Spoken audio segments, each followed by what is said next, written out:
India Pak സംഘർഷത്തെ തുടർന്ന് നിർത്തിവച്ച IPL cricket ശനിയാഴ്ച പുനരാരംഭിക്കുന്നതിനാൽ വിദേശ താരങ്ങളെ തിരിച്ചെത്തിക്കാൻ ശ്രമം തുടരുന്നു. മടങ്ങിയെത്താത്ത താരങ്ങൾക്ക് പകരം പുതിയ കളിക്കാരുമായി കരാറിടാൻ അനുമതിയായി. പ്ലേ ഓഫിലെത്താനുള്ള മത്സരം മുറുകിയതോടെ പല പ്രമുഖ താരങ്ങളുടെയും മത്സരഫലത്തെ ബാധിക്കുമോ എന്ന ആശങ്കയിലാണ് പല ടീമുകളും. ഇന്ത്യ പാക് സംഘർഷത്തെ തുടർന്ന് IPL ക്രിക്കറ്റ് താൽക്കാലികമായി നിർത്തിവച്ചതോടെയാണ് പല താരങ്ങളും വിദേശത്തേക്ക് മടങ്ങിയത്. ശനിയാഴ്ച മത്സരം പുനരാരംഭിക്കുമ്പോൾ റോയൽ ചലഞ്ചേഴ്സ് ബംഗളൂരുവും കൊൽക്കത്ത നൈറ്റ് റൈഡേഴ്സും തമ്മിലാണ് ആദ്യ മത്സരം. മോയിൻ അലി ഒഴികെയുള്ള കൊൽക്കത്ത നൈറ്റ് റൈഡേഴ്സിന്റെ വിദേശ താരങ്ങളെല്ലാം മടങ്ങിയെത്തും.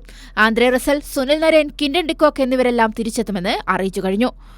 RCBയുടെ പേസർ ഹേസൽവുഡ് പരിക്കേറ്റതിനാൽ ഓസ്ട്രേലിയയിൽ നിന്ന് തിരിച്ചെത്തില്ല. ലോക ടെസ്റ്റ് ചാമ്പ്യൻഷിപ്പ് ഫൈനൽ നടക്കുന്നതിനാൽ ഓസ്ട്രേലിയയുടെയും ദക്ഷിണാഫ്രിക്കയുടെയും പല താരങ്ങളുടെയും മടങ്ങിവരവ് ആശങ്കയിലാണ്. ഇതോടെയാണ് പകരക്കാരായി പുതിയ താരങ്ങളുമായി കരാർ ഒപ്പിടാൻ അനുമതി വന്നത്. ഡൽഹി ക്യാപിറ്റൽസിലേക്ക് ബംഗ്ലാദേശിൽ നിന്ന് മുസ്തഫിസുർ റഹ്മാൻ കരാർ ഒപ്പിട്ടു. വിരലിന് പരിക്കേറ്റതിനാൽ രാജസ്ഥാൻ റോയൽസിന്റെ ജോഫ്ര ആർച്ചറും ടീമിൽ ചേരില്ല. മുംബൈ ഇന്ത്യൻസിന്റെ ബൌളിംഗിന് കരുത്തു പകരാൻ ട്രെന്റ് ബോൾട്ട് സ്ക്വാഡിൽ തിരിച്ചെത്തും. മത്സരത്തിനിടെ ധരംശാലയിൽ ഭീഷണി നേരിട്ടതിനാൽ നാട്ടിലേക്ക് മടങ്ങാൻ തുനിഞ്ഞ പഞ്ചാബ് കിങ്സ് താരങ്ങളെ പരിശീലകൻ റിക്കി പോണ്ടിംഗ് ഇടപെട്ടാണ് പിന്തിരിപ്പിച്ചത്. മത്സരം പുനരാരംഭിക്കാൻ 2 ദിവസം മാത്രമുള്ളതിനാൽ താരങ്ങളുടെ അന്തിമ പട്ടിക സംബന്ധിച്ച് ഇന്ന് തീരുമാനമുണ്ടാകുമെന്നാണ് പ്രതീക്ഷ. Sports desk, Kairali news.